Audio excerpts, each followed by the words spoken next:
அல்லேலூயா.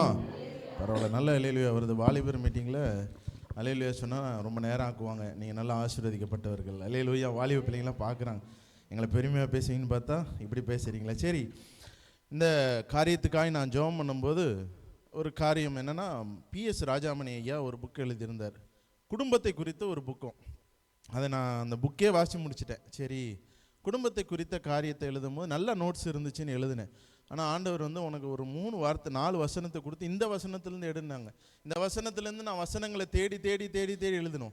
ஆனால் அதில் நல்ல நல்ல வார்த்தைகள், ஏன்னா நல்ல ஸ்காலர் அந்த ஐயா, நல்ல பைபிள் ஸ்காலர், பைபிள் டீச்சர், நல்லா பிரசங்கம் எடுப்பார். அதனால் நல்ல ஆசீர்வாதமாக இருந்தது, எனக்கு ஆசீர்வாதமாக இருந்ததுன்னு அதே நான் தியானித்தேன். ஆனால் இந்த வசனத்தை தான் ஆண்டவர் கொடுத்துட்டே இருந்தார். அல்லேலூயா. அப்போ ஆண்டவர் என்னோடு பேசினார், உங்களோடும் பேசுவார் என்று நான் நிச்சயம் விசுவாசிக்கிறேன். அல்லேலூயா. சங்கீதம் 128வது அதிகாரம் 1 முதல் 4 வசனங்களை வாசிப்போம். வாசிப்பா. ஆமேன். அவன் பாக்கியவான், கைகளின் பிரயாசத்தை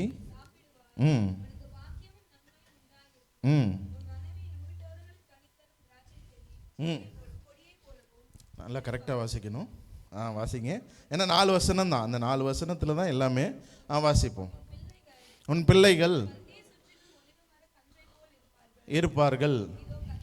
போதும், அவ்வளோதான். இந்த 4 வசனம் தான். முதலாவது ஆண்களுக்கானது, அல்லேலூயா, கணவர்களுக்கானது, குடும்ப தலைவர்களுக்கானது. கர்த்தருக்கு பயந்து அவர் வழிகளில் நடக்க வேண்டும். அல்லேலூயா.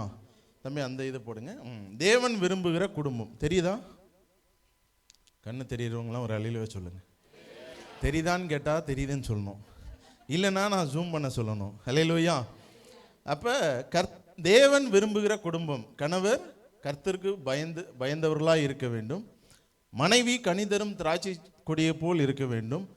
பிள்ளைகள் ஒலிவ மர கன்றுகளை போல் இருக்க வேண்டும். அல்லேலூயா. இந்த 3 காரியம்தான். இந்த 4 வசனங்களை குறித்து கர்த்தர் என்னோடு பேசினதை இன்றைக்கி உங்களோடு பேச நான் விரும்புகிறேன். கர்த்தர் நிச்சயம் ஆசீர்வதிப்பாராக. முதலாவதாக, கணவர்கள், குடும்ப தலைவர்கள் கர்த்தருக்கு பயந்தவர்களாக இருந்தனா சகலவற்றையும் சகல ஆசீர்வாதங்களையும் நாம் பெற்றுக்கொள்வோம். அல்லேலூயா. குடும்பத்திற்கு தேவையான சகல ஆசீர்வாதங்களையும் நம்மால் தேவன் நிச்சயம் நடத்த வல்லவராக இருக்கிறார். பார்ப்போம். நீதிமொழிகள் 8:13.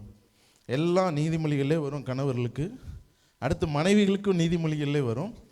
வாசிப்போம். நீதிமொழிகள் 8:13.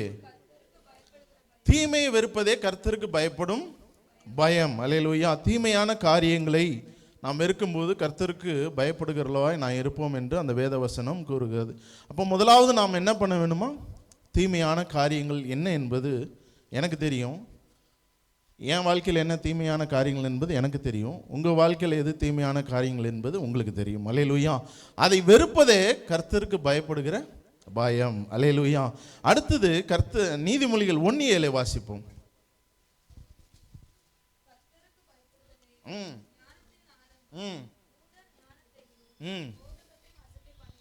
கர்த்தருக்கு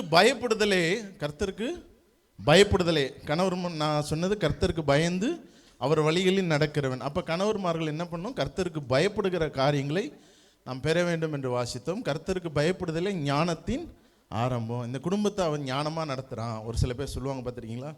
ஞானமாக நடத்துகிறான், கெட்டியாக நடத்துகிறான், அந்த குடும்பத்தை நல்லா நடத்துகிறான். அப்போ முதலாவது கர்த்தருக்கு நாம் பயந்தாதான் ஞானத்தின் ஆரம்பம். அதுதான் ஸ்டார்டிங் ஸ்டேஜ். அல்லேலூயா. அந்த ஸ்டார்டிங் ஸ்டேஜை நாம் பெற வேண்டும். அல்லேலூயா. ஒவ்வொரு குடும்ப தலைவர்களும் பெற வேண்டும். அதுதான் முதலாவது, ஞானத்தின் ஆரம்பம். மூடர் என்ன பண்ணுறாரா? ஞானத்தையும் போதகத்தையும் அசட்டை பண்ணுவார்கள், ஞானத்தை அசட்டை பண்ணுகிறார்கள். ஒரு குடும்ப தலைவர்கள் ஞானத்தை அசட்டை பண்ணுகிறவர்களாய் நாம் இருக்கக்கூடாது. அல்லேலூயா. எல்லாருக்கும் அழைப்புதல் கொடுத்தோம். எல்லாரும் வந்திருக்காங்களா பாருங்கள். உங்கள் கணவருமா இருக்கலாம், திரும்பி பாருங்களேன். திரும்பி பார்க்கக்கூடாதா? அல்லேலூயா. வரணும். இந்த நம்மளுடைய குடும்பம், நம்மளுடைய ஐக்கியம், இந்த ஐக்கியத்தை நாம் வெளிப்படுத்த வேண்டும். நியாயமான காரியம் இருந்தால் ஓகே. அல்லேலூயா. ஒரு சில நியாயமான காரியம் இருந்தால் அதில் நம்ம பங்கு பெற முடியாத சூழ்நிலைமைனா ஆண்டவருக்கு தெரியும். ஆனால் மற்றபடி நாம் என்ன பண்ணணும்? இதிலே பங்கு பெறணும், இந்த ஐக்கியத்திலே நாம் வெளிப்படுத்த வேண்டும். அடுத்து வாசிப்போம். நீதிமொழிகள் 10:27. கர்த்தருக்கு பயப்படுகிறவர்களுடைய நாட்களை கர்த்தர் பெருக பண்ணுவாராம். கர்த்தருக்கு பயப்படுதல் ஆயுசு நாட்களை பெருக பண்ணும்.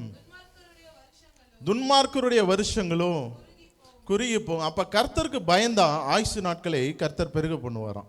நம்ம குடும்பத்தில் இருக்கிற ஒவ்வொருவரும் கர்த்தருக்கு பயந்தோமானால் கர்த்தருடைய கிருபையினாலே, இப்போ ஆராதனையில் சொன்னாங்க, நான் நிற்பதும் நிர்மூலமாகாமல் இருப்பதும் கர்த்தருடைய சுத்த கிருபை. தாவீது இப்படியாக கர்த்தருக்கு பயந்து ஜீவித்தார்.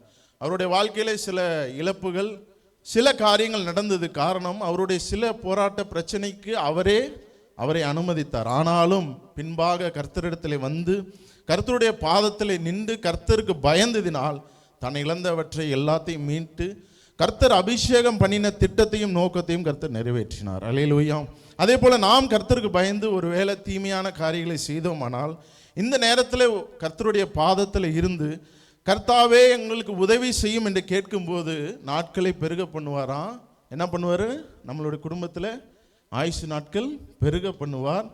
எந்த வியாதி ஒன்றும் வராமல் கர்த்தர் நடத்துவார். அல்லேலூயா. முதலாவது நம்ம குடும்பத்துக்கு தேவை சுகம், பலன், அப்புறம் என்ன? ஆயுசு நாட்கள், கிருபைகள். அல்லேலூயா. இது யாருன்னா இந்த குடும்ப தலைவர்கள் இதற்கு ரொம்ப முக்கியமானவர்கள். அப்போ நாம் குடும்ப தலைவர்கள் கர்த்தருக்கு பயப்படும் போது நம்மளுடைய நாட்கள் என்ன பண்ணும்? பெருக பண்ணும். அடுத்து அவர்களுக்கு மாத்திரமல்ல, நீதிமொழிகள் 14:28 வாசிப்போம். அவருடைய பிள்ளைகளுக்கும் அடைக்கலம் கிடைக்குமா? குடும்ப தலைவர்கள் கர்த்தருக்கு பயந்து வாழும்போது, கர்த்தருக்கு பயந்து அவர்கள் நடக்கும்போது அவருடைய பிள்ளைகளுக்கு என்ன கிடைக்கும்? அடைக்கலம் கிடைக்கும். 26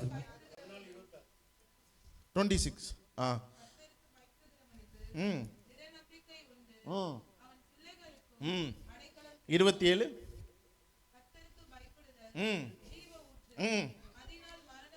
அதனால் மரண கன்னிகள், ஒவ்வொரு நாளும் மரண கன்னிகள்லாம் வரும். அல்லேலூயா.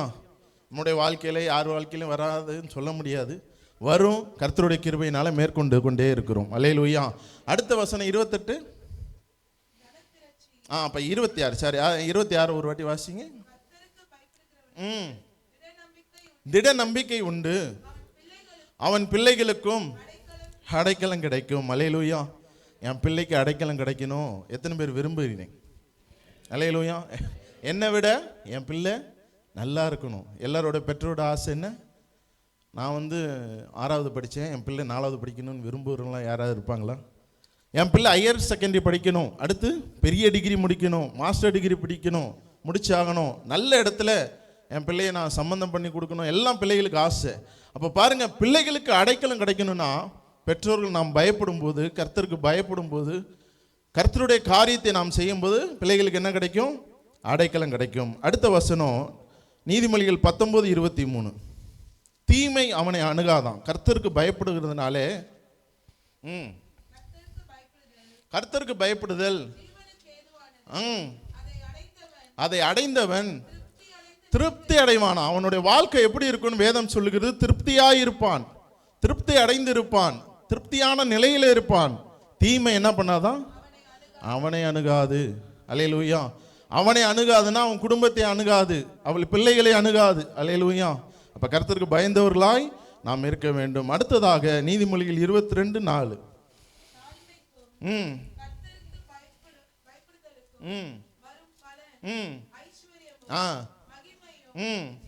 இன்னைக்கு ஓடுறாங்க. என்ன ஓடுறாங்க? இதில் சம்பாதிச்சிடலாமா, அதில் சம்பாதிச்சிடலாமா, அதை பெற்றலாமா, இதை பண்ணிடலாமா, என் ஞானத்தில் இந்த இன்வெஸ்ட்மெண்ட்லேருந்து அதில் தூக்கி போட்டலாமா, அப்படி பண்ணிடலாம், இப்படி பண்ணிடலாம். இங்கே சொல்கிறாரு, தாழ்மைக்கும் கர்த்தருக்கு பயப்படுதலுக்கும் வரும் பலன். நீ எதுவும் பண்ணாத, முதலாவது என்ன தேடு. முதலாவது வசனமும் அதான் சொல்லுது, முதலாவது தேவனுடைய ராஜ்யத்தையும் அவருடைய நீதியும் தேடுங்கள், மற்றவை உங்களுக்கு கூட கொடுக்கப்படும். இதில் சொல்லிட்டு தாழ்மைக்கும் கர்த்தருக்கு பயப்படுதலுக்கும் வரும் பலன். ஐஸ்வர்யனா என்னங்க? ஐஸ்வர்யனா என்ன? ஐஏஎஸ் கொஸ்டின் கேட்ட மாதிரி இருங்க, யோசிச்சு சொல்லலாம். ஐஏஎஸ் கொஸ்டின் உண்மையிலே ரொம்ப கஷ்டம்தான், இல்லைன்னா எல்லாரும் ஐஏஎஸ் ஆயிடுவாங்களே, உண்மை தானே? அது ரொம்ப கடினமான கேள்விகளை கேட்பாங்களாம். அந்த மாதிரி நான் கேட்ட மாதிரி இருக்கு. ஐஸ்வர்யனா என்ன? செல்வம். அப்புறம் என்ன? இந்த பூமியில் நீங்கள் இருக்கிற எல்லா ஆசீர்வாதங்கள் இப்போ இருக்கிறாங்களே, உண்மையாக சொல்ல போனால் யாரை சொல்லலாம்? ஐஸ்வர்யன்னா அனில் அம்பானி தான், முகேஷ் அம்பானி தான். அதெல்லாம் விட நான் உனக்கு மகிமையும் தருவேன்றார். அல்லேலூயா. ஐஸ்வர்யத்தையும் மகிமையும் ஜீவனத்தையும் நான் தருவேன். யாருக்கு? கர்த்தருக்கு பயப்படுகிறவர்களுக்கு கர்த்தர் நிச்சயம் தருகிறவராக இருக்கிறார். அல்லேலூயா. அடுத்ததாக சங்கீதம் 25:12-13 வாசிப்போம். அவன் சந்ததி என்ன பண்ணுமா? பூமியை சுதந்தரிக்கும். வாசிப்போம். எவனோ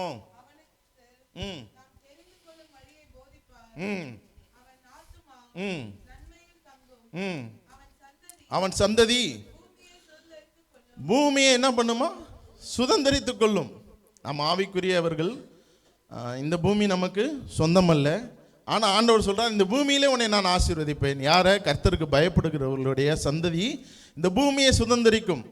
நான் மாத்திரமல்ல, நம்மளுடைய சந்ததி, என் பிள்ளைகள் என்ன பண்ணுவாங்க? இந்த பூமியை சுதந்திரித்துக் கொள்வார்கள், ஆண்டு கொள்வார்கள். சரி, இந்த பயந்தவர்கள் ஒரு 3 பேரை பார்க்க போகிறோம். ஆதியாகமம் 22:12 வாசிப்போம்.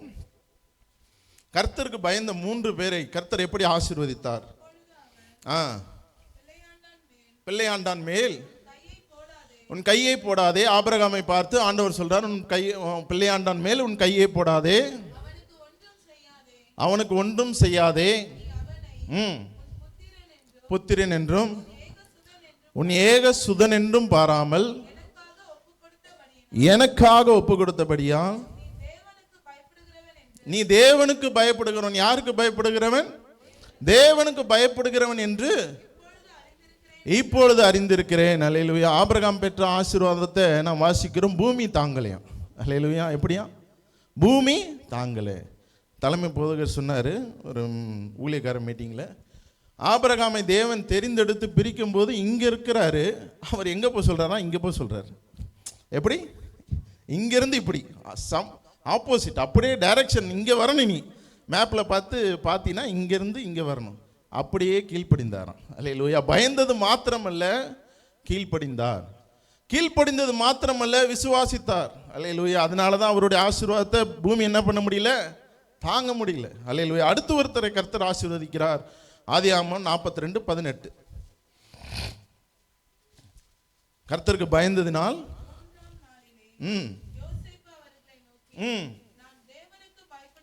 அவரே சொல்றாரு. அல்லேலூயா. அங்க ஆண்டவர் சர்டிபிகேட் கொடுக்கிறாரு, இங்க யோசேப்பு தண்ணி குறித்தே சர்டிபிகேட் கொடுக்கிறாரு. என்னன்னு? நான் தேவனுக்கு பயப்படுகிறவன். நான் எப்படிப்பட்டவன் அங்க சொல்றாரு யோசேப்பு? நான் தேவனுக்கு பயந்தவன். அல்லேலூயா. நான் எப்படிப்பட்டவனா இருக்கிறேன்?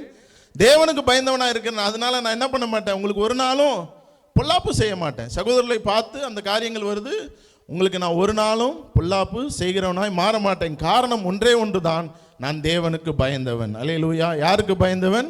தேவனுக்கு பயந்தவன். 3வதாக ஒருத்தரை பார்ப்போம். யோபு 1:1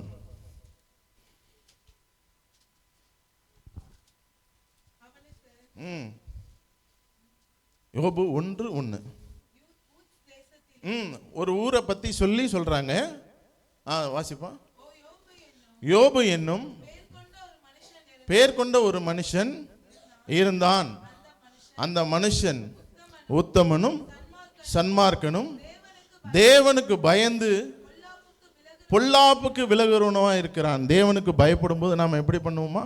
பொல்லாப்புக்கு விலகுவோம். யார் பார்க்கிறார்களோ பார்க்கலையோ, மனிதர்கள் பார்க்கிறார்களோ பார்க்கலையோ, என்னை யார் பார்க்கிறார்?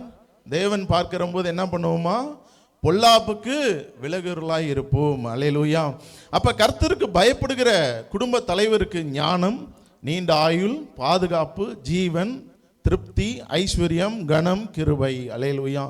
நீங்க நிறைய பேர் நினைக்கிறாங்க, நான் ஆசீர்வாதமானது இருக்கேன், கார் இருக்குது, பங்களா இருக்குது, எனக்கு என்ன குறை இருக்குது? நிறைய பேரோட காரியம் என்ன?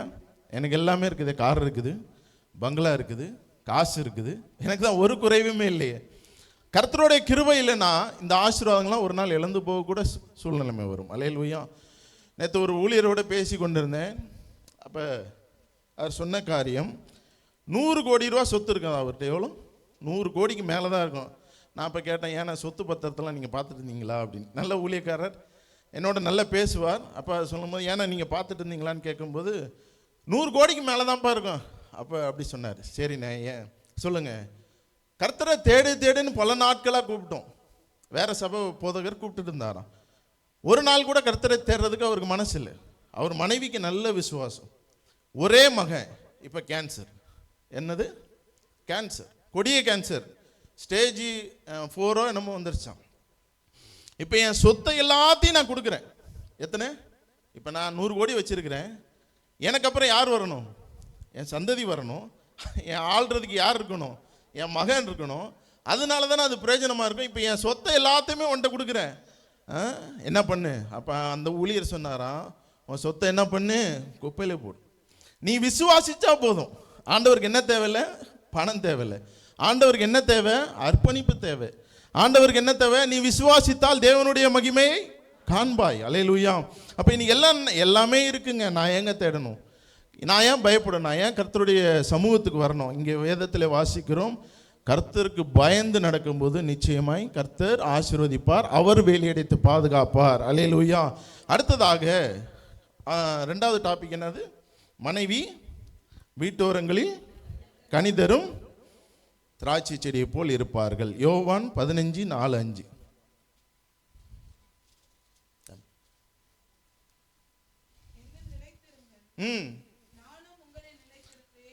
இப்போ குடும்ப தலைவிமார்கள் என்ன பண்ணணும்? யாரில் நிலைத்திருக்கணும்? யாரில் நிலைத்திருக்கணும்? வாசிப்போம். கொடியானது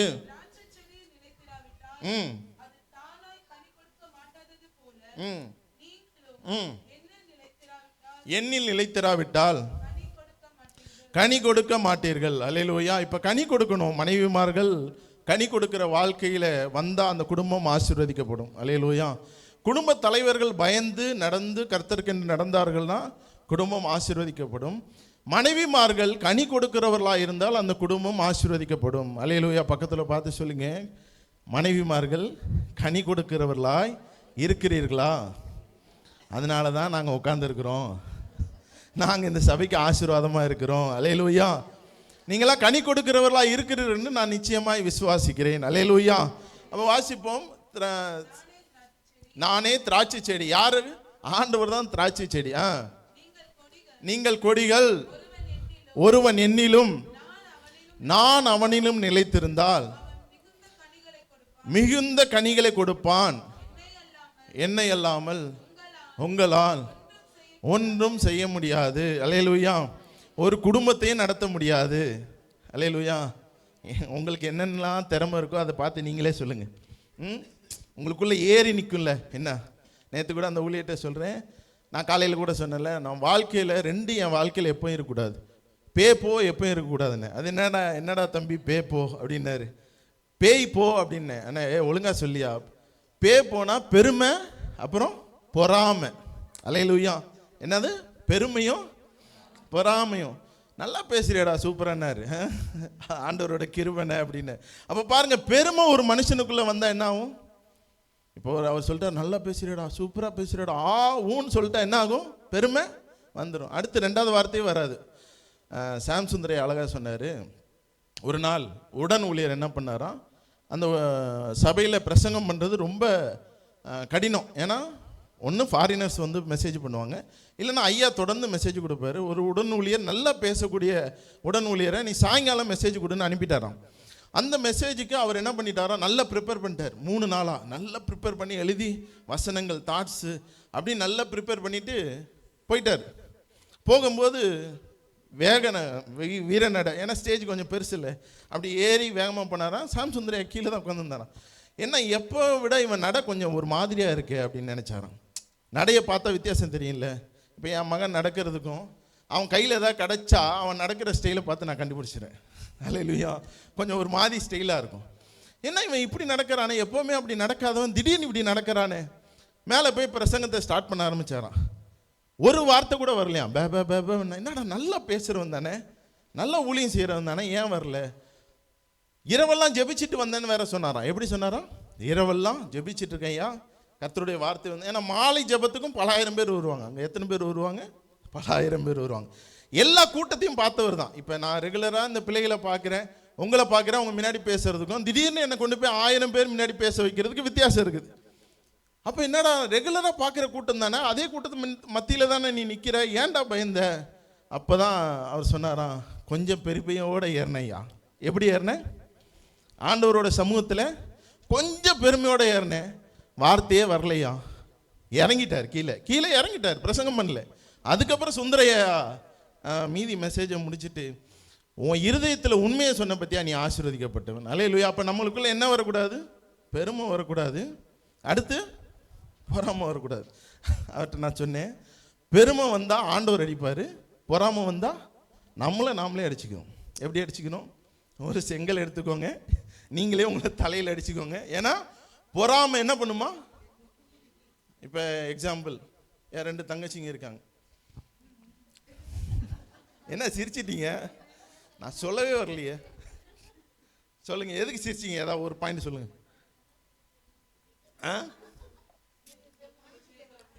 சரி, என்ன சொல்ல போறேன்னு தெரியலன்னா நீங்க எப்படி இருந்திருக்கணும்? இப்படி இருந்திருக்கணும். எதுக்கு சிரிச்சிங்க? சரி, ரைட்டு. எப்பவும் உடனே நீங்கள் சொல்லியிருக்கணும், கர்த்தருக்குள் சந்தோஷமா இருங்கள் என்று ஆண்டவர் சொல்லியிருக்கார், அதனால நாங்கள் சந்தோஷமா இருந்தோம். சரி, இப்போ என் சின்ன தங்கச்சி ஒரு கார் வச்சிருக்கா. அப்போ அதை பார்த்து நம்ம என்னென்ன பண்ணணும்? எப்படி இருக்கணும்? ஆன்னு இருக்கணும். சரி சரி, இப்போ என் பெரிய தங்கச்சிக்கு வரேன், 3 பிள்ளை. 1 இல்லைங்க, 2 இல்லைங்க, 3. சரி, அதுக்கு இன்னொரு ஆசீர்வாதம் இருக்கு. மேலே வீடு கட்டாச்சு. எப்படி? அப்படின்னா என்ன ஆகும்? எங்க ஒரு எலும்பா என்ன ஆகுமா? உருகிட்டே இருக்கு. சொல்லுங்க, ஒரு எலும்பா என்ன ஆகும்? அண்ணா அவர்களை மனதார ஆசீர்வதிச்சேன்னு வைங்களேன், எனக்கு 1 கார் இல்லை 2 கார் கூட வரலாம், 1 வீடு இல்லை 2 வீடு கூட வரலாம். எனக்கு கர்த்தர் சொன்ன வார்த்தை அதுதான். 2025 யாரை பார்த்து பொறாமப்படாத, எதை குறிச்சும் பெருமைப்படாத. அல்லேலூயா. கர்த்தர் நிச்சயமா நம்மளை ஆசீர்வதிப்பார். அல்லேலூயா. பக்கத்தில் பார்த்து சொல்லுங்க, பொறாமையும் வேணாம், பெருமையும் வேணாம், நிச்சயமா ஆசீர்வாதம் உண்டு. அல்லேலூயா. நிச்சயமா கர்த்தர் நம்மளை என்ன பண்ணுவார்? உயர்த்துவார். அதே மாதிரி தான் கரெக்டாக நான் எங்கள் பைபிள் காலேஜ் டீச்சர்கிட்ட புதன்கிழமை போனேன். எப்பப்பா நிச்சயம் நடந்தது திவ்யாவுக்கு? டேட்டு தெரியுமா? ஏன்னா அதெல்லாம் கேட்குறீங்களா? கரெக்டாக டேட்டு சொல்லி பார்ப்போம். ஐயோ, நல்ல வேலை லைவ் போடலை. 13 திங்கக்கிழமை தானே? திங்கக்கிழமை தான். நான் புதன்கிழமை போய் சொல்ல போகிறேன். என்னன்னு சொல்ல போகிறேன்? திங்கக்கிழமை என்னால் வர முடியாது, ஒரு நிச்சயம். அவர் உடனே என்ன பண்ணார்? ஐயோ, உன்னை திங்கக்கிழமை ஒரு இடத்துக்கு ஆராதனைக்கு அனுப்பலான்னு இருந்தேன். பல்லாவரத்தில் ஒரு சபை 25வது ஆண்டு ஜூப்ளி. பல்லாவரத்தில் ஒரு ஏசி சபை போதகர் வராரு. அவர் சபையில் பல ஆயிரம் பேர், அந்த வர மெசேஜ் கொடுக்குறவரோட ஊழியக்காரர் இருக்கார்ல, அவர் பல ஆயிரம் பேர் இருக்கு. அவர் வராரு, உன்னை ஆராதனைக்காண்டி நான் அனுப்பலான்னு பார்த்தேன் தம்பி. அப்போ நான் சொன்னேன், இல்லையா நான் போக முடியாது, ஏன்னா நிச்சயம் இருக்குன்னார். அப்போ நான் சொன்னேன், நிச்சயம் இருக்குன்றால நீ ஆராதிக்க போகிற, எனக்கு தெரியாது, ஏன்னா அவங்க ஊழியர் சொல்லலை, எனக்கு தெரியாது, ஆனால் நான் போவேன். ஏன்னா எங்கள் குடும்பம், எங்கள் சபையை பொறுத்தவரையும் உண்மையாக சொல்கிறேன், எங்கள் சபையை பொறுத்தவரையும் நாங்கள் குடும்பம். ஆராதனை கொடுக்குறாங்க கொடுக்கல எனக்கு தெரியாது.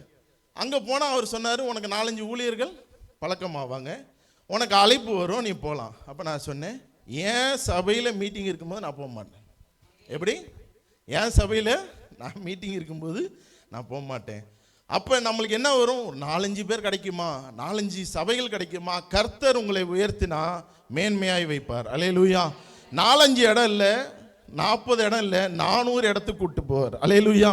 அது என் தேவனாலே கூடாத காரியம் ஒன்றுமே இல்லை. அல்லேலூயா. அடுத்ததாக யோவான் 15:8 வாசிப்போம். அதிலே யாரு மகிமைப்படுவார்? பிதா மகிமைப்படுவார். இப்போ நீங்கள் கனிகளை கொடுக்கும்போது, உங்கள் குடும்பத்தில் நீங்கள் ஆசீர்வாதமாக இருக்கும்போது, உங்கள் குடும்பம் நன்மைகளை கண்டடையும் போது பிதா எப்படி இருப்பாரா? மகிமைப்படுவார். என் பிள்ளைங்க எப்படி இருக்காங்க? நான் சொன்ன காரியத்தில் கனிகள் கொடுக்குறாங்க. என் பிள்ளைகள் எப்படி இருக்கிறாங்க? கனி கொடுக்குற வாழ்க்கையை வாழுறாங்க. என் பிள்ளைகள் எப்படி இருக்காங்க? இந்த குடும்பம் எப்படி இருக்கிறது? நான் விரும்புகிற காரியத்தில் இருக்குது என்பது பிதாவானவர் எப்படி இருப்பாரா? மகிமைப்படுவார். அடுத்த ஒரு வசனம் எரேமியா 17:8.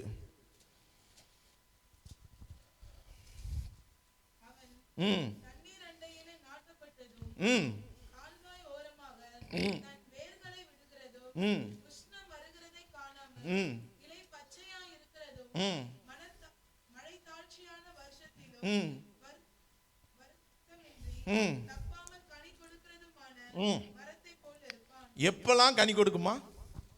மழையே பெய்யலனாலும் கனி கொடுக்குமா? நீங்களா எப்படி இருக்கணும்? சந்தோஷமா இல்லைனாலும் கனி கொடுக்கணும். பிரச்சனைகள் அதிகம் இருந்தாலும் கனி கொடுக்கணும். போராட்டம் அதிகமாக இருந்தாலும் கனி கொடுக்கணும், பாடுகள் அதிகமாக இருந்தாலும் கனி கொடுக்கணும். அப்படிப்பட்டவர்கள் தான் நீங்கள் பாக்கியவதிகள். அல்லேலூயா சொல்லுங்க. ஆண்டவர் என்னை பாக்கியவதியாக வைத்ததுக்காக ஸ்தோத்திரம். அல்லேலூயா. அடுத்து ஒரு வசனத்தை வாசிப்போம். லூக்கா 13வது அதிகாரம் 6, 7, 8 வசனங்கள். ஆண்டவர் ஒரு ஊமையை சொல்லுகிறார். அந்த வசனத்தை நல்லா பாருங்க, கேளுங்க. இதுல இருந்து ஒரு காரியத்தை சொல்லுகிறேன். அப்பொழுது அவர் யாரு சொல்றார்? சொன்னார்.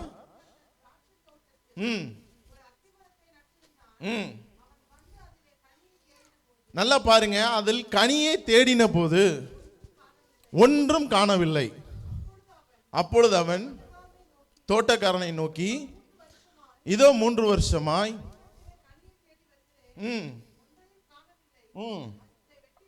இதை வெட்டி போடு. அதற்கு அவன், இந்த வருஷமும் இருக்கட்டும், நான் இதை சுற்றிலும் கொத்தி எரு போடுவேன். இதில் இருக்கிற கனி கொடுக்காத காரியங்கள் என்ன பிரச்சனை என்று நான் அறிந்து என்ன போடுவேன்? எரு போடுவேன். இப்போ யார் இதை எப்படி நீங்கள் ஆவிக்குரிய ரீதியில் எடுத்துக்கணும்? நம்ம ஆண்டவர் இப்போ என்ன பண்ணுறாரு? இவங்களுக்காகவும் நான் என்ன பண்ணியிருக்கேன்? ரத்தம் சிந்திருக்கிறேன். இவர்கள் கனி கொடுக்காமல் இருக்கிறாங்க. இந்த குடும்பத்தில் ஒரு சில கனிகள் இல்லை. நான் விரும்புகிற காரியம் அல்ல, இதை நீ வெட்டி போடுன்னு சொல்லாதீங்க. இவருக்காக நான் என்ன பண்ணியிருக்கிறேன்? ரத்தம் சிந்தி இவர்களை நான் மீட்டு இருக்கிறேன். இவர்களை ஆசீர்வதிக்க விரும்புகிறேன். ஒரு காரியம் என்ன பண்ணணும்னா, கொஞ்சம் வெயிட் பண்ணுங்க. ஆண்டவர் என்ன கேட்குறாரு? கொஞ்சம் வெயிட் பண்ணுங்க. இதுக்கு நான் என்ன பண்ண போறேன்? சுற்றிலும் கொத்தும் போது ஒரு சில பிரச்சனைகள் வரும். அல்லேலூயா. போராட்டம் வரும். அவைகளுக்கு நாம் விட்டு கொடுப்போமானால் என்ன நடக்கும்?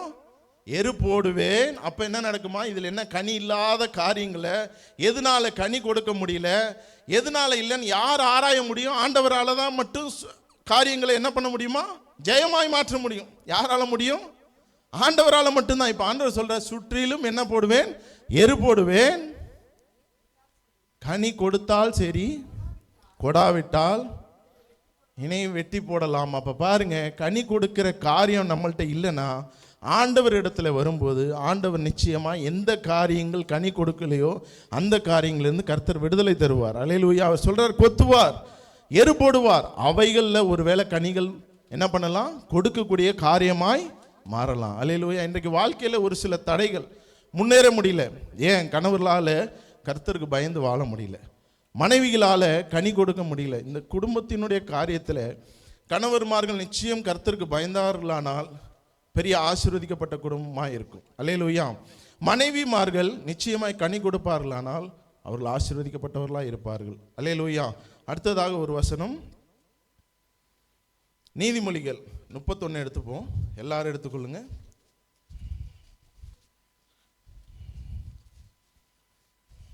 நீதிமொழிகள் 31வது அதிகாரம். இதில் ஆவியானவர் 10லிருந்து 31 வசனங்களை குணசாலியான ஸ்திரீ கனி கொடுக்கிற வாழ்க்கையை குறித்து பார்க்கிறோம். இதில் ஒரு சில வசனங்களை மட்டும் வாசிக்கலாம், ஏன்னா எல்லா வசனங்களையும் வாசிக்க நேரம் பத்தாது. 31:10 வாசிப்போம்.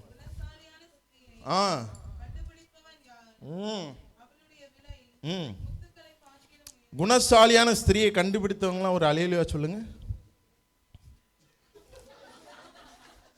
வீட்டுக்கு போனால் எனக்கு தெரியாதுப்பா. யாரா அந்த புள்ள எவ்வளோ அழகாக கேட்டுச்சு. குணசாலியான ஸ்திரியை கண்டுபிடித்தவன் யாருன்னு கேட்குறாரு. கையை தூக்க கூடாது. எஸ்தர் மச்சான் கூட தூக்கல, கேட்கலன்றவாப்புல மச்சான். எல்லாரும் இங்கே இருக்கிறவர்கள் எல்லாம் குணசாலியான ஸ்திரீ. அல்லேலூயா. நீங்கள் எல்லாரும் கர்த்தருக்கு பயப்படுகிறவர்கள். அல்லேலூயா. இப்போ பாருங்க, குணசாலியான ஸ்திரியை கண்டுபிடிப்பவன் யாருன்னு போட்டாங்க. என்ன பண்ணியிருக்காங்க? அங்கே என்ன பண்ணியிருக்காங்க?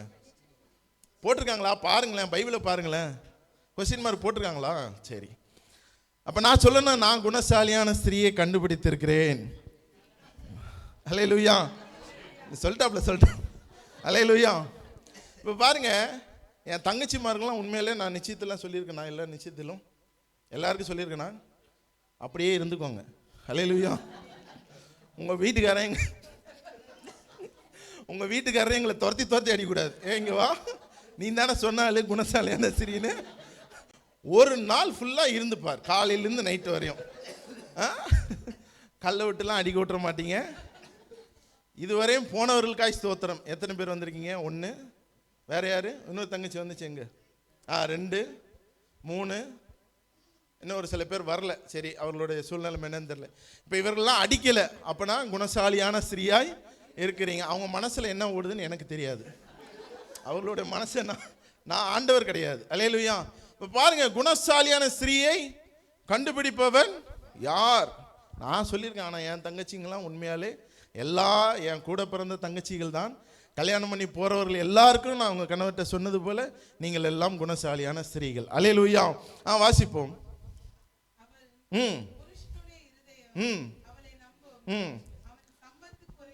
குறையாது. அடுத்ததாக 12வது வசனத்தை வாசிப்போம்.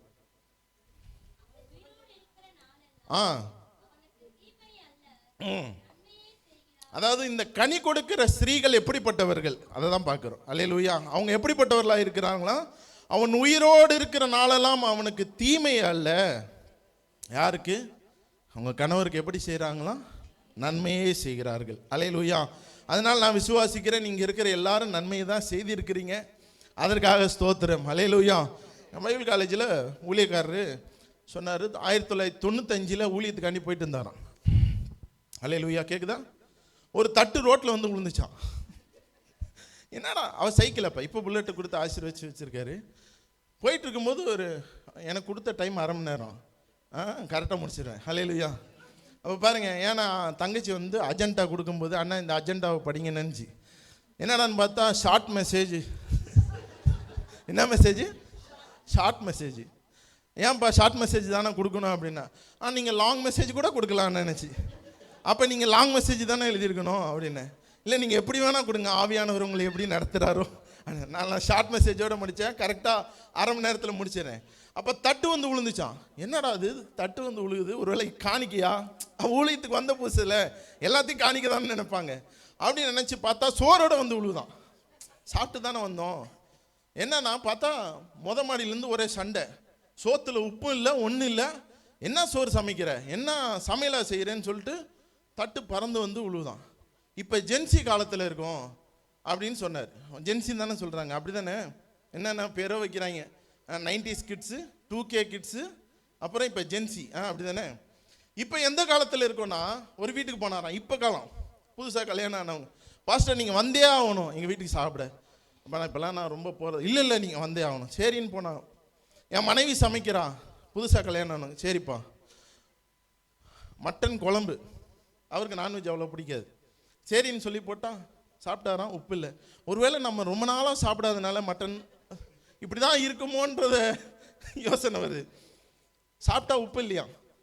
அவன் கணவர் நல்லா அருமையாக இருக்கே, சூப்பராக இருக்கே அப்படின்னாராம். இதை சொல்லி முடிச்சுட்டு அடுத்து சாம்பார் கொஞ்சம் கொடுத்தாங்களாம். அதுலேயும் உப்பு இல்லை, டேஸ்ட்டும் இல்லையா. மட்டன்லையாவது கொஞ்சம் உப்பு இல்லை.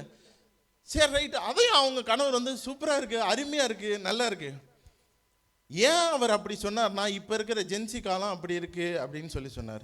உடனே நான் சொன்னேன், பாஸ்டர் இப்போ இருக்க ஏன் அப்படி அட்ஜஸ்ட் பண்ணி போகிறாங்கன்னா, நாளைக்கு அது கூட கிடைக்காதுன்றனால தான் என்ன பண்ணுறாங்க, ஒன்றுமே சொல்லாமல் சாப்பிட்றாங்க பாஸ்டர் அப்படின்னு.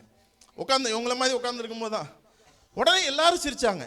நல்லா கேட்டுக்கோங்க, எல்லாரும் சிரித்தாங்க. அப்போ பாஸ்டர் சொன்னார், அவர் ஒன்றும் அவ்வளோ பெரிய காமெடி சொல்லலையே, அதுக்கு ஏன் எல்லாரும் சிரிச்சிங்கன்னாரு. நான் உடனே சொன்னேன், பாஸ்டர் எல்லாரும் அனுபவப்பட்டிருக்காங்க போல பாஸ்டர், இங்கே நிறைய பேர் இருக்காங்க போல அனுபவசாலிகள் அப்படின்னு. உடனே எல்லாம் சிரித்தாங்க. அப்போ தான் சொல்கிறாரு, நான் வெளியில் நடக்குதுன்னு பார்த்தேன், இங்கேயே நிறையா இருக்குது. அல்லேலூயா. இங்கேயே நிறையா ஜென்சிகள் இருக்கிறாங்க. அப்போ பாருங்கள், எல்லாத்தையும் என்ன பண்ணுறாங்களாம், இப்போ இருக்க காலம் அனுசரித்து வாழ்கிறாங்க. கர்த்தரால் ஆசீர்வதிக்கப்பட்டவர்களாக இருக்கணும். அல்லேலூயா. நன்மையானாலும் தீமையானாலும் கர்த்தர் எனக்கு கொடுத்த ஆசீர்வாதத்தை நாம் பெற்றுக்கொண்டிருக்கிறோம். அவைகளில் நாம் அனுசரித்து வாழ கற்றுக்கொள்ளணும். இப்போ எப்படி பிடிக்கிறோம்? கரம் பிடிக்கும்போது என்னென்ன சொல்லி கரம் பிடிக்கிறோம்? இன்பத்திலும் துன்பத்திலும் வாழ்விலும் சாவிலும் சுகத்திலும் துக்கத்திலும். மரணம் நம்ம எது பிரிக்கிற வரையும்? எங்களெல்லாம் நாய் வந்தோன்னு பிரித்து விட்டுருச்சு. நான் ஒரு கதை சொன்னேன்ல, போனேன், ஒரு வீட்டில் நாய் வந்துச்சு, நான் கேட்ட மூடிட்டு ஓடிட்டு வந்துட்டேன். பிரீத்தியோட ஆயிட்டு, அதான் ஏற்கனவே ஒரு வாட்டி சொல்லியிருக்கேன் சபையில். தாவி போய் நின்றுச்சு, ஆண்டவரே நல்லா தப்பிச்சிச்சு. நல்ல வேலை ஆண்டவரை கூப்பிட்டுச்சு. என்னை கூப்பிட்டு நான் கதையே குதிச்செல்லாம் போயிருக்க மாட்டேன். அப்போ பாருங்க, மரணம் நம்மை பிரிக்கும் வரை வாக்கெல்லாம் நல்லா தான் கொடுக்குறோம். எப்படி கொடுக்குறோம்? மரணம் நம்மை பிரிக்கும் வரை நாய் வந்தாலே ஓடிடும் நம்ம. சரி, இப்போ எல்லாம் சிரிச்சிங்க, ஒத்துக்கிறேன், நல்லவர்கள். இப்போ எல்லாம் நல்லவர்கள் இல்லை, உண்மையிலே நல்லவர்கள். இப்போ இங்கே வந்து ஒரு லைட்டாக பூமி அதிர்ச்சி வருது. இப்போ என்ன பண்ணுவீங்க? பாஸ்டர் ஐயா இங்கே தான் இருக்காரு. பாஸ்டர் முன்னாடி நீங்கள் போங்க, இறங்குங்க. ஸ்லிப்பர் போட்டிங்களா? பேக் எடுத்துட்டீங்களா? பாஸ்டர் வண்டி எடுத்துட்டீங்களா? பொறுமையாக போன்னு சொல்லுவீங்களா? பாஸ்டர்லாம் எல்லாரையும் இப்படி தள்ளி விட்டு நீங்கள் முன்னாடி போவீங்களா? அல்லேலூயா. எப்படி முன்ன உண்மையை சொல்லுங்க. பாஸ்டராவது பாஸ்டர் அம்மாவது ஜெபமாவது ஓடிடும்ல. அல்லேலூயா. இது மனிதனுடைய இயல்பு. ஆனாலும் கர்த்தர் சொல்கிறார், மரணம் நம்மை பிரிக்கும் வரை எப்படி இருக்கணுமா? அவர்களுக்கு உண்மையாக இருக்கணும். சரி, அடுத்த ஒரு வசனம் 31:20 வசனம்.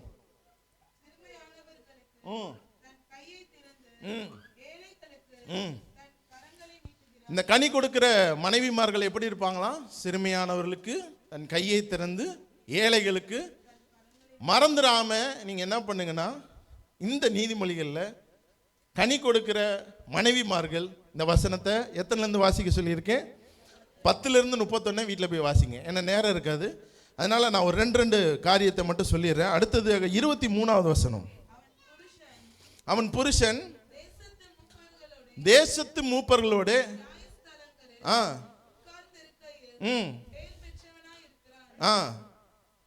அவன் புருஷன் எப்படி இருக்கிறானா? அவனோட ஞானத்தினால பேர் பெற்றவனா இல்லை, இந்த ஸ்திரீ கனி கொடுக்கறதுனால அவன் எப்படி இருக்கிறானா? பேர் பெற்றவனா இருக்கிறான். இந்த ஸ்திரீயோட ஆசீர்வாதத்தினால அவன் எப்படி இருக்கிறானா? பேர் பெற்றவனா இருக்கிறான். அப்படிதான் வேதம் சொல்லுகிறது. அவன் புருஷன் தேசத்து மூப்பர்களோட நியாயஸ்தானங்களில் உட்கார்ந்து இருக்கையில் பெயர் பெற்றவனா இருக்கிறான். அல்லேலூயா. யாருனால? இந்த குணசாலியான ஸ்திரீனால. இந்த குணசாலியான ஸ்திரீ கனி கொடுக்கிறதுனால அவ எப்படி இருக்கிறாரா? பெயர் பெற்றவராக இருக்கிறார். அடுத்த ஒரு வசனத்தை வாசிங்க, 25வது வசனம்.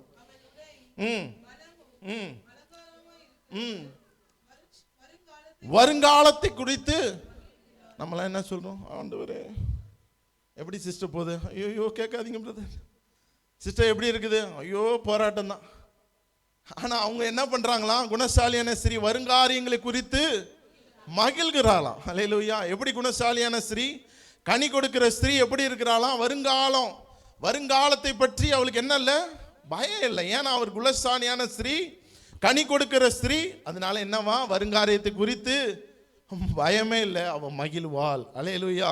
அடுத்த வசனம் 26வது வசனம்.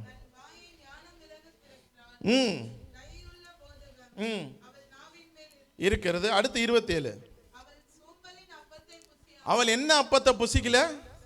சோம்பேறியா இருக்கக்கூடாது. எப்படி இருக்கணுமா? எப்பவுமே சுறுசுறுப்பா இருக்கிற ஸ்திரீ கனி கொடுக்கிற ஸ்திரீயா இருப்பாள். அடுத்து வீட்டு காரியத்தை குறித்து எப்படி இருப்பாங்களாம்? கனி கொடுக்கிற ஸ்திரீ கண்ணோக்கமா இருப்பாள். அடுத்ததாக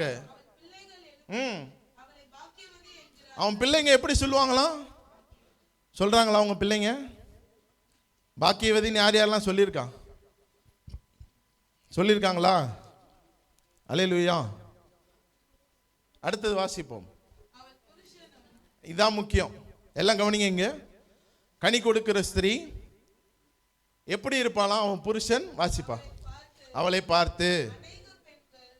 நல்லா கவனிங்க, என்ன சொல்லுது வேதவசனம்? அநேக பெண்கள் குணசாலிகளாய் இருந்தது உண்டு, நீயோ அவர்கள் எல்லாருக்கும் அவனை புகழ்கிறாள். அல்லேலூயா. புகழ்ச்சிக்குரிய பாத்திரம் நீங்க. அநேக ஸ்திரீகள் உண்டு, அநேக ஸ்திரீகள் குணசாலியான ஸ்திரீகள் உண்டு. ஆனாலும் நீ எப்படிப்பட்டவ? அவள் எல்லாரிலும் விசேஷமானவள். அல்லேலூயா. அப்படி உங்க கணவர் என்ன பண்ணணும்? சொல்லணும். அடுத்த வசனம்.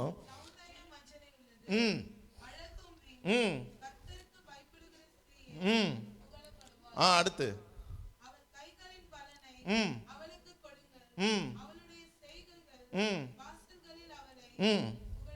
ஆமென். அல்லேலூயா. முதல்ல கர்த்தருக்கு பயப்படுகிற கணவரை குறித்து பார்த்தோம். அடுத்து இரண்டாவதாக கனி கொடுக்கிற ஸ்திரீகளை குறித்து பார்த்தோம். மூன்றாவதாக ஒரு 2 வசனங்களை மாத்திரம் பிள்ளைகள் குறித்து பார்க்க போறோம். அல்லேலூயா. பிள்ளைகள் எப்படி இருப்பார்களாம்?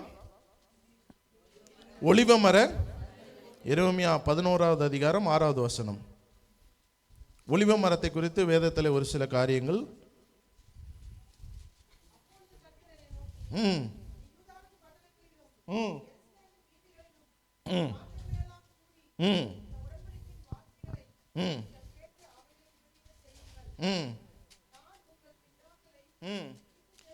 எரேமியா 11:6 தானே?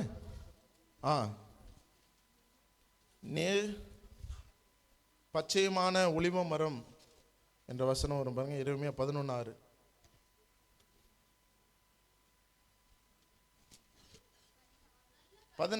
பதினாறு வாசிங்க.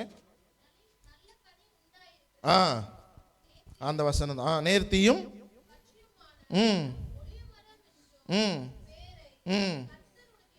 பிள்ளைகள் எப்படி இருக்கணுமா?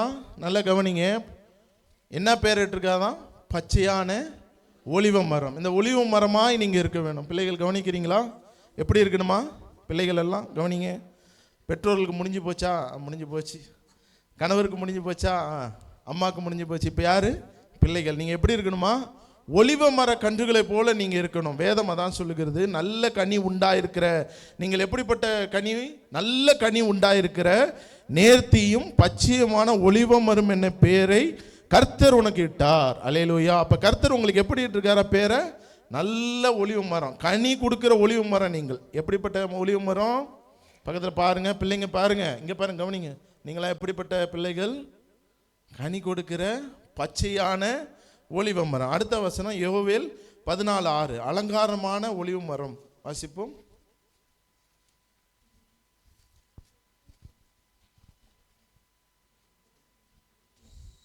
யோவேல் 14:6. 4:6.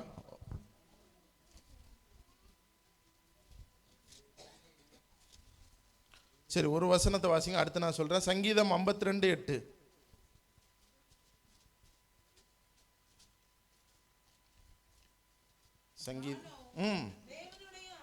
தேவனுடைய ஆலயத்தில். நல்லா பாருங்க, பிள்ளைகள் எப்படி இருக்கணுமா? தேவனுடைய ஆலயத்தில் பச்சையான ஒலிவ மரத்தை போல் இருக்கிறேன். தேவனுடைய கிருபை என்றென்றைக்கு நம்பி இருக்கிறேன். பிள்ளைகள் எப்படி இருக்கணுமா? சபையில ஆலயத்திலே பச்சையான ஒலிவ மரத்தை போல நீங்க இருக்கணும். அல்லேலூயா. கணவர்கள் எப்படி இருக்கணும்? கர்த்தருக்கு பயந்து இருக்கணும். ஸ்திரீகள் எப்படி இருக்கணும்? கனித்தர்களாக இருக்கணும். பிள்ளைகள் எப்படி இருக்கணும்? பச்சையான ஒலிவ மரமான ஆசீர்வதிக்கப்பட்ட கனி கொடுக்கிற பிள்ளைகளாய் நீங்கள் இருக்க வேண்டும். நான் ஒரு காரியத்தை கண்டேன், நல்லா கவனிங்க. ஒரு தகப்பன் அவரை குறித்து ஒரு சாட்சி சொன்னாங்க.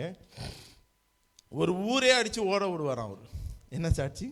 அவருக்கு பலன் இருக்கும்போது ஒரு ஊரே அடித்து ஓட விடுவாராம். மான் கொம்பு பார்த்துருக்கீங்களா?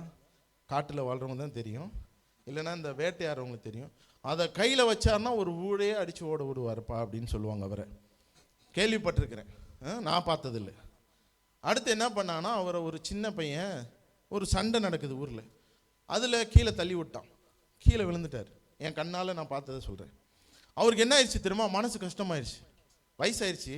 வயசாகும்போது ஒரு சின்ன ஒரு ஊரையே நான் கண்ட்ரோலில் வச்சுருந்தேன், என்ன கீழே தள்ளி விட்டானேன்னு அவர் அன்றைக்கி நைட்டே சாப்பிடல. அடுத்து நான் ஒரு மனசுக்கு உள்ளேயே வேதனை. என்னென்னா, ஒரு வீரன்ல அவருக்கு வீரன். அந்த ஊர்லலாம் என்னென்னா, ஊர் சைடில் இருக்கவங்களாம், நான்லாம் யார் தெரியுமா, இப்படி மீசையெல்லாம் முறுக்கிற மீசை பாய்ஸ்லாம் பார்த்துருக்கீங்களா? அந்த மாதிரி என்ன தள்ளி விட்டானேன்னு அவருக்கு மனசில் கவலை. நல்லா பாருங்க, அவரை அவங்க பையன் ஒரு நாள் அடிச்சிட்டார். பெற்றோர் மேலே கை வைக்கக்கூடாது பிள்ளைங்க. என்ன சண்டை வந்தாலும் ஒரு நாள் அவர்களுக்கு வயசாகும். இப்போ என்ன நினைக்கிறாங்க? கோவம் வருதுன்னொன்னே என்னன்னாலும் பேசிடுறான். கோவம் வர்றதுனால என்ன வேணால் பண்ணிடலாம். இப்போ என்ன ஆகுதுன்னா, அவருக்கு வயசாகும்போது பிள்ளைக்கு பலன் இருக்குது. பிள்ளை அடித்தார்.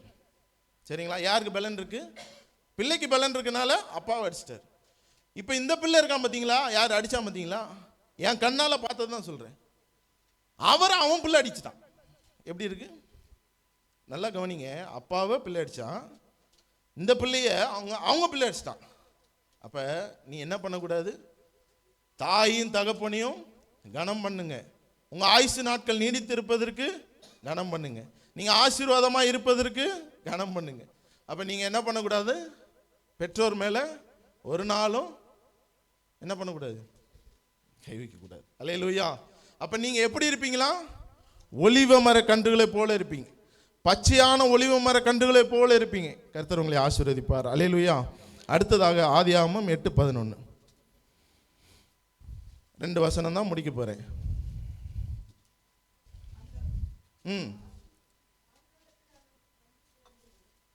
அந்த புறா சாயங்காலத்தில் அவனிடத்தில் வந்து சேர்ந்தது. கொத்தி கொண்டு வந்த ஒரு ஒலிவ மரத்தின் இலை அது வாயில் இருந்தது. நல்லா பாருங்க, கவனிங்க. ஊரே அழிஞ்சிருச்சு, உலகமே அழிஞ்சிருச்சு. அல்லேலூயா. அப்போ பாருங்க, இந்த ஒலிவ மரம் மட்டும் அழியல. எல்லா மரங்களும் போயிருக்கும். நோவா காலத்தில் எல்லா மரங்களும் எல்லா ஜீவராசியும் நோவா கிட்ட இருந்தது மாத்திரம்தான் தப்பிச்சது. அல்லேலூயா. மற்றதெல்லாம் என்னாச்சு? அழிஞ்சு போச்சு. ஆனால் ஒரு ஒலிவ மரத்துலேருந்து ஒரு இலையை எடுத்துகிட்டு வருது. தண்ணீர் வற்றுனோன்னு தான் அது இலையை எடுத்துகிட்டு வருது. இலையை எடுத்துகிட்டு வருதுன்னா அப்போ பாருங்கள், எல்லாம் அழிந்தாலும், போராட்டம் வருகிற சூழ்நிலைமையில் எல்லாம் இழந்தாலும், நல்லா கவனிங்க பிள்ளைங்கள், எப்படிப்பட்ட சூழ்நிலைமையில் நீங்கள் ஒலிவ மர கன்றுகளை போல இருந்தீங்கன்னா பிரச்சனை வரும், போராட்டம் வரும். எல்லா சூழ்நிலைமையிலும் கர்த்தர் உங்களோடு இருந்தால் அழிவில்லைன்றது இந்த வேத வசனத்தின் மூலியமாய் கர்த்தர் உங்களோடு பேசி கொண்டு இருக்கிறார். அல்லேலூயா. உலகமே அழிஞ்சிருச்சுங்க. நோவா கூட இருந்தது மட்டும்தான் பாதுகாக்கப்பட்டது. ஆனால் அங்கிருந்து ஒரு ஒலிவ மர இலை வருது. அல்லேலூயா. உலகத்தில் எல்லாருக்கும் பிரச்சனை உண்டு, போராட்டம் உண்டு, சபையாருக்கும் உண்டு. ஆனால் அவையிலிருந்து மீட்டெடுக்கிற கர்த்தர் நம்மோடு இருக்கிறார். அல்லேலூயா. எத்தனை பேர் விசுவாசிக்கிறீங்க? நான் என் பிள்ளை ஒலிவ மர கன்றுகளை போல இருக்கணும். அல்லேலூயா. அதற்கு 3 காரியங்கள் நான் சொன்னேன். முதலாவது என்ன? கணவர்மார்கள் என்ன பண்ணணும்? மனைவிமார்கள் கனி கொடுக்கணும். பிள்ளைகள், அந்த வசனத்தை திருப்பி வாசித்து முடிச்சிருவோமா? சங்கீதம் 128 1-4.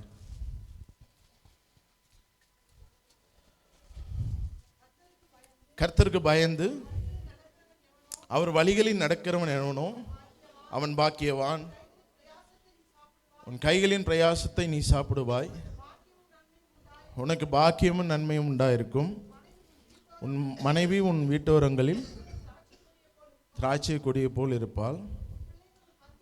உன் பிள்ளைகள் உன் பந்தியை சுற்றிலும் ஒலிவ மர கன்றுகளை போல இருப்பார்கள். அல்லேலூயா. நம்மளுக்கு கர்த்தர் என்ன கிருபை கொடுத்தாரோ அந்த கிருபையிலே ஓடணும். அல்லேலூயா. அடுத்தவங்களை பார்த்து நம்ம ஓடக்கூடாது. அல்லேலூயா. தாமஸ் ராஜையா ஒரு அழகான வார்த்தை, தாமஸ் ராஜையாவோட பையன் கேப்ரியல் என்ன ஒரு வார்த்தை சொன்னார். மெசேஜ் கொடுக்கும்போது ஒருத்தர் வந்தாராம் அவங்க சபையில். அப்போ இப்போ ஐயா தான், அவர் தான், கேப்ரியல் அண்ணன் தான் நல்லா தொடர்ந்து அவங்க தான் மெசேஜ் கொடுக்குறாங்க. அந்த நாட்களிலே 3 மாதத்துக்கு ஒரு தடவை மெசேஜ் கொடுப்பாங்களாம். தொடக்கம், இப்போ எனக்கு எப்படி தொடக்கம், இன்றைக்கி தான் தொடக்கம், வாலிப பிள்ளைகளுக்கு தொடர்ந்து கொடுத்துருக்கேன் இதானே. அந்த மாதிரி அவருக்கு தொடக்கத்தில் இருக்கும்போது திடீர்னு ஒரு விசுவாசி வந்தாராம். வந்து சொன்னாராம், என்ன இருந்தாலும் ஐயா மாதிரி இல்லை, கொஞ்சம் ஐயா மாதிரி பேச கற்றுக்கோங்க, போல்டா. அப்போ அவருக்கு ஒரு மாதிரி ஆச்சான், சேம் ஆகி போச்சு. எப்படி, ஐயோ என்னடா இப்படி சொல்லிட்டு போயிட்டாங்களே. அடுத்து திருப்பி எப்போ தான் வரும் மெசேஜ் டைமு? இன்னும் ஒரு 3 மாதம் ஆகும். 3 மாதம் காத்திருக்கணும். முடிவு பண்ணிட்டாரான், எப்படி நம்மளை சொல்லிட்டு போயிட்டாரு, இந்த 3 மாதம் ட்ரைனிங் எடுப்போம். என்ன ட்ரைனிங் எடுப்போம்? அப்பா எப்படி பேசுகிறாரு, அப்பா எப்படிலாம் பேசுகிறார். அப்பாவோட போல்டு திடீர்னு ஐயாவோட சவுண்டு பயங்கரமாக இருக்கும். ஐயாவோட குரல் கட்ட குரல் எல்லாருக்கும் தெரிஞ்சுதானே. அவருக்கு ஒரு கட்ட குரல் மாதிரி இருக்கும். திடீர்னு பார்த்தீங்கன்னா பயங்கரமாக பேசுவார், சிங்கம் போல இருக்கும். அல்லேலூயா. கெர்ச்சிக்கிற சிங்கம் போல இருப்பார். அவரை மாதிரி நீங்கள் வல்லமையாக பிரசங்கம் பண்ணணும் அப்படின்னா அதே ட்ரை பண்ணாராம். இந்த 3 மாதத்தில் ட்ரைனிங் எடுத்துகிட்டு 3ஆவது மாதம் வந்தோடனே மெசேஜ் வருதான். ஸ்டார்ட் பண்ணி மெசேஜ் ஸ்டார்ட் பண்ணணும்னா அப்பா போலேயே கத்தி அப்பா எப்படிலாம் பேசுவார். அந்த வசனத்தை போல்டாக நல்லா எவ்வளோ நேரம் பேசணும், 1 hour பேசணும்னு வைங்க. 20வது நிமிஷத்தில் தொண்டை அடிச்சு போச்சு. ஆண்டவரே, அவருக்குள்ள ஒரு பயம், இதுக்கு மேலே நான் எப்படி பேசுறது. அப்போ தான் ஆண்டவர் பேசினாரா, உனக்கு என்ன கிருபை கொடுத்துருக்குறனோ அந்த கிருபையில் நீ ஓடு. அல்லேலூயா. பக்கத்தில் பார்த்து சொல்லுங்க, கர்த்தர் நம்ம ஒவ்வொருவருக்கும் ஒவ்வொரு கிருபையை கொடுத்துருக்கிறாரு. ஒரே கிருபையை கொடுக்கல, கொடுக்கவும் மாட்டார். அல்லேலூயா. அந்தபடி நாம் ஓடுவோமானால் நிச்சயம் நாம் ஆசீர்வதிக்கப்பட்டவர்கள். அல்லேலூயா. சொல்லுங்க, நான் கணவர்கள் எப்படி இருக்கணும், மனைவிமார்கள் எப்படி இருக்கணும், பிள்ளைகள் எப்படி இருக்கணும். கர்த்தர் உங்களை ஆசீர்வதிப்பாராக. ஆமென்.